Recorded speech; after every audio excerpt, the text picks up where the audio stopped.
Hello guys, இன்னைக்கு நம்ம தி boxer மன்வாவோட 14th episode தான் பார்க்க போகிறோம்.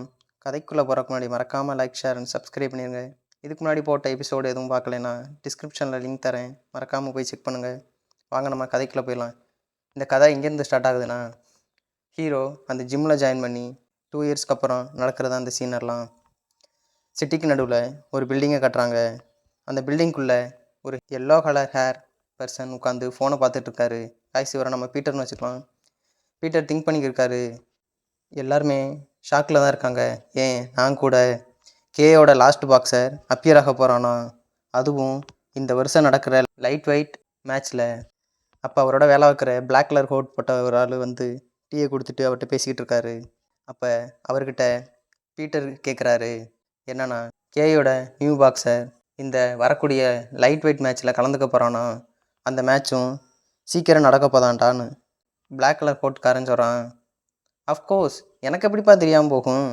இங்கே எல்லாரோட பேச்சும் அதாத்தானே இருக்குது. நம்ம யாருன்னு அவரை பார்த்தே ஆகணும். அதுக்கு பீட்டர் சொல்கிறாரு, கரெக்ட் தான். ஆனால் அந்த ஓல்டு மேன் பாக்ஸரோட இன்ஃபர்மேஷன் எல்லாம் வெளியே தெரிய வைக்க மாட்டார். ஆனால் எனக்கு ஒரு சின்ன இன்ஃபர்மேஷன் கிடச்சிருக்கு. இருந்தாலும் அந்த ஓல்டு மேன் என்ன திங்க் பண்ணுறாருன்னு எனக்கு தெரியாது. அப்போ தான் சொல்கிறாரு, அந்த புது பையன் ட்ரைனிங் பண்ண ஸ்டார்ட் பண்ணியே 2 வருஷம்தான் ஆச்சான். அப்படி அவர் சொல்லிக்கிட்டு இருக்கும்போதே ரோட்டில் ஒரு பையன் ஓடிக்கிட்டு இருக்கான் ஹூடி போட்டு. அவன் ஓடிக்கிட்டு இருக்கும்போதே அவன் பார்த்த பாக்ஸிங் மேட்செல்லாம் திங்க் பண்ணிட்டே போயிட்டுருக்கான். அது மட்டும் இல்லாமல் அவன் போட்ட சண்டையும் திங்க் பண்ணிக்கிட்டே இருக்கான்.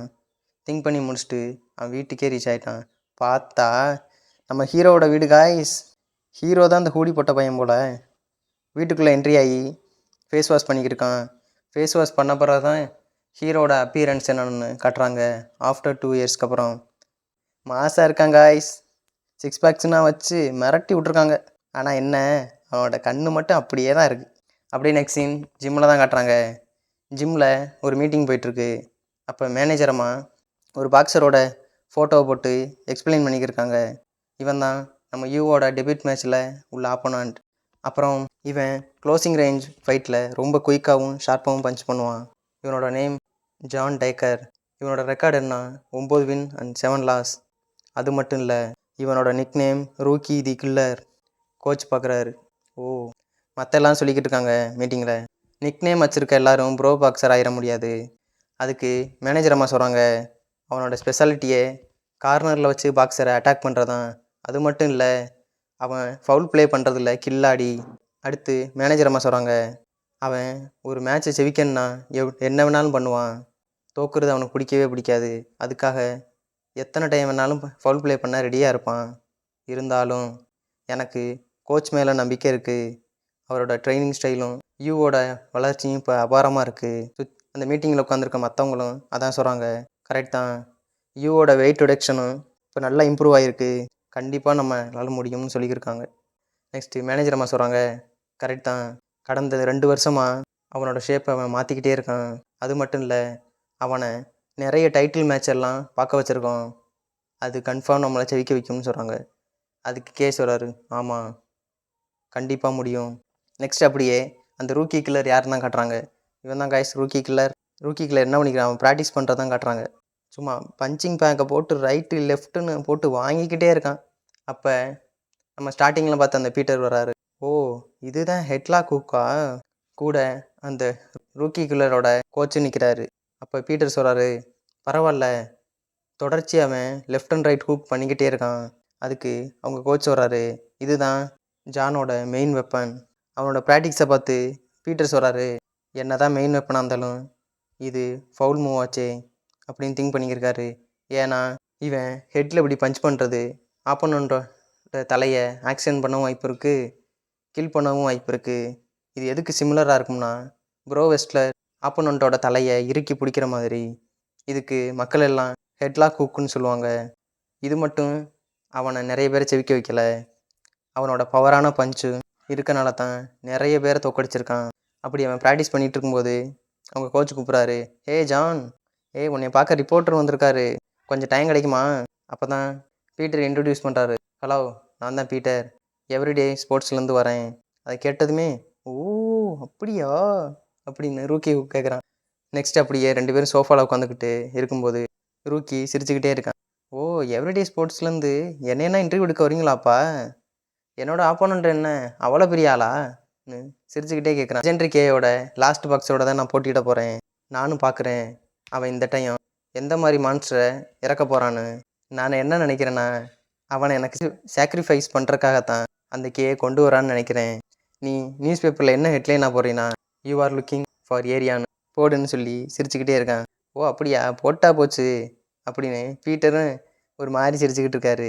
சிரிச்சுக்கிட்டே அவர் சொல்கிறாரு, எனக்கு பர்சனலாக ரொம்ப இன்ட்ரெஸ்ட் இருக்குது உன்னோட ரூக்கி கில்லர் கேரக்டரை பற்றி அப்படின்னு சிரிச்சுட்டே பார்க்குறாரு. நீ எப்போவுமே சீட் பண்ணி தானப்பா வச்சுக்கிருக்க பாதி டைம் அப்படின்னு. அதுக்கு ரூக்கி சிரிச்சுக்கிட்டே அவர்கிட்ட போய், ஏ மிஸ்டர் ரிப்போர்ட்டர், உனக்கு பாக்ஸிங் பற்றி 1-2 தெரியுமா அப்படின்னு கேட்குறாரு. முட்டாள் தான் எப்பயும் கத்திக்கிருப்பாங்கன்னு ரூக்கி கில்லர் சொல்கிறான். ஏன்னா என்ன தான் ட்ரைனிங் எடுத்தாலும் சரி, நம்மளுக்கு தேவையானது எப்போவுமே வின் மட்டும்தான். அதுக்கு என்ன வேணாலும் பண்ணலாம்னு ரூக்கி சொல்கிறான். அதுக்கு நான் ஹெட்டில் என்ன எப்படி அடித்தா என்னப்பான்னு நக்கலாக சிரிக்கிறான். அது மட்டும் இல்லை, எனிமியை அடித்து என் கால்கிட்ட போட்டப்போ இருக்க சந்தோஷம் இருக்கே அப்படி இருக்கும்.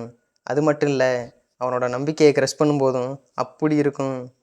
அது இமேஜின் பண்ணி பார்த்தாலேன்னு சொல்லிட்டு கை ரெண்டையும் தலையில் வச்சுட்டு ஒரு மாதிரி சிரிக்கிறான் கோமாளித்தனமாக. அதுக்கு பீட்டர் சொல்கிறாரு, ஓ அப்படியா? ஆனால் அதுக்கு பீட்டர் சொல்கிறாரு, உன்னோட ஓன் பாக்ஸிங் ஸ்டைல் முட்டாள்களுக்காகத்தான் உருவாச்சாமே, அது உண்மையா? என்னது முட்டாளா? நீங்கள் முட்டாளை பற்றியா பேசுகிறீங்க? இல்லை, நான் முட்டாளுக்கு நான் டீச் பண்ண தான் நினைக்கிறேன். ஏன்னா லைஃப் எவ்வளோ ஹார்டாக இருக்கும்னு அந்த ஸ்டூப்பிடுகளுக்கு ஒன்றுமே தெரியாது. சிரிச்சுக்கிட்டே இருக்கான். ரூல்ஸ் எல்லாம் யார் ஃபாலோ பண்ணுவா? அது ஃபாலோ பண்ணுறனால மட்டும் என்ன கிடச்சிட போகுது? நம்மளுக்கு தேவையானது எப்போவுமே வின் மட்டும்தான். ரூல்ஸை பிரேக் பண்ணுறனால நம்மளுக்கு வெறும் கொஞ்சம் பாயிண்ட் மைனஸ் மட்டும்தான் ஆகும். ஆனால் ஃபவுல் ப்ளே பண்ணால் வின் பண்ணவே வாய்ப்பு இருக்குது. எனிமியை நாக் டவுன் பண்ணிட்டு பார்க்கும்போது அவ்வளோ சந்தோஷமாக இருக்கும். ஓ நேர்மையாக உள்ள சிட்டிசன்பா.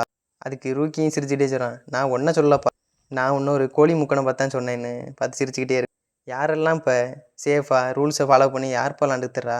நான் என்ன நினைக்கிறேன்னா, அவனுங்களை அப்படி வெறுப்பேற்றும் போது ஒரு குழந்தைகிட்ட இருந்து எப்படி கேண்டியை பிடுங்கினா எவ்வளோ கோவம் வருமோ அது மாதிரி கோவப்பட்டுக்கிட்டே திரிவானுங்க. நான் அதைத்தான் எதிர்பார்க்குறேன் அவங்க ஃபேஸ்லன்னு பீட்டர் கிட்ட சொல்கிறான். எனக்கு தெரிஞ்சது 2 ரூல் தான் இந்த வேர்ல்டில். ஒன்று உயிரோடு இருக்கணும், இன்னொன்று சாகணும். அதுக்கு பீட்டர் திங்க் பண்ணுறாரு, ஓ அப்படியா, சரி ஓகே. மைண்டுக்குள்ளே அவர் திங்க் பண்ணுறாரு, ஓகே பண்ணி ஃபஸ்ட்டு மேட்ச்சில் என்ன பண்ணுறேன் நானும் பார்க்குறேன்னு திங்க் பண்ணுறாரு. அதுக்கப்புறம் சொல்கிறாரு, உன்னோட பாக்ஸிங் ஸ்டைலு உன்னோட ஓவரால் வைப்பும் எனக்கு ஒரு ஆள் தான் ஞாபகப்படுத்துது. யாரை ஞாபகப்படுத்துதுன்னா, மிடில் வெயிட் வேர்ல்ட் சாம்பியன் ஃபேப்ரிசோ ஜாண்டாரினோ. அவரை உனக்கு தெரியுமாப்பா அப்படின்னு ரூக்கி கேட்குறான். மிஸ்டர், உனக்கு அவரை பற்றி தெரியாதா? அவர் தான்டா என்னோட ரோல் மாடலு. அவரோட ஃபைட்டிங் லெவலே அப்படி இருக்குண்டா. ஒரு ஆப்போனண்ட்டையும் அடித்து கதற விடும்போது எப்படி இருக்குன்னு தெரியுமா? அந்த ஃபீல்டே தனியாக இருக்குண்டான்னு ஓவர் எக்ஸைட் ஆகி பீட்டர்கிட்ட கத்திக்கிட்டு இருக்கான். அதுக்கு அவர் சொல்கிறாரு, சாண்டர்னோஸ் எல்லாம் கிரேட் தான், ஆனால் கேவை பற்றி உனக்கு தெரியாது. ஏன்னா அவரோட ஆப்போனண்ட் எல்லாத்தையும் அடிக்கிறதுக்காகவே தனியாக ஒரு பாக்ஸரை உருவாக்குவார். ஓ மிஸ்டர் ரிப்போர்ட்டர், என்னப்பா பழைய தாத்தா மாதிரி பேசிக்கிட்டு இருக்க? நான் யாருன்னு தெரியுமா? நான் தான்டா ரூக்கி கில்லர்னு ஃபேஸு கிட்ட வச்சு சொல்லிக்கிட்டு இருக்கான். அப்புறம் அந்த மீட்டிங் முடிஞ்சதும் அவங்க கோச் ரூக்கியை கூப்பிட்டு வச்சு பேசிக்கிட்டு இருக்காரு. இன்டர்வியூ எப்படி போச்சு? நான் நினைக்கிறேன் நல்லா தான் போச்சு. ஓல்ட்மேன், கோச்சை பார்த்தான்னு சொல்கிறான். ஓல்ட்மேன், நீ என்ன திங்க் பண்ணுற? அந்த புதுசாக வந்த பையன் என்னை வின் பண்ணிடுவான்னு நீ நினைக்கிறியா? நான் என் மேலே கான்ஃபிடெண்ட்டாக தான் இருக்கேன். ஆனால் நீ என்ன நினைக்கிறேன்னு அவரை பார்த்து கேட்குறான். அதுக்கு அவர் சொல்கிறாரு, பாக்ஸிங்கில் எப்போவுமே நம்ம யாரையும் கணிக்க முடியாது. ரிசல்ட் என்ன வரும்னு முன்னாடியே திங்க் பண்ணுறது கிடையாது பாக்ஸிங். ஓ அப்படியே கிளவா, சரி நான் டைம் வரட்டும் நான் பார்த்துக்கிறேன்னு சொல்லிட்டு ரெடி ஆகிட்டான் ரூக்கி. இதோட இந்த 14th எபிசோடு முடியுது காய்ஸ். இதோட 15 எபிசோடு தரமாக செதுக்கியிருக்காங்க காய்ஸ். ஹீரோட ஃபைட்டிங் சீனு பா, நானே பார்த்து மிரண்டேன் காய்ஸ். ஹீரோக்கு என்ட்ரினா 1 டைம் 2 டைம் செதுக்கலாம், ஏக்கர் கணக்காக செதுக்கக்கூடாதுண்ணா. 15th எபிசோடு 16 மிரட்டி விட்ருக்காங்க காய்ஸ்.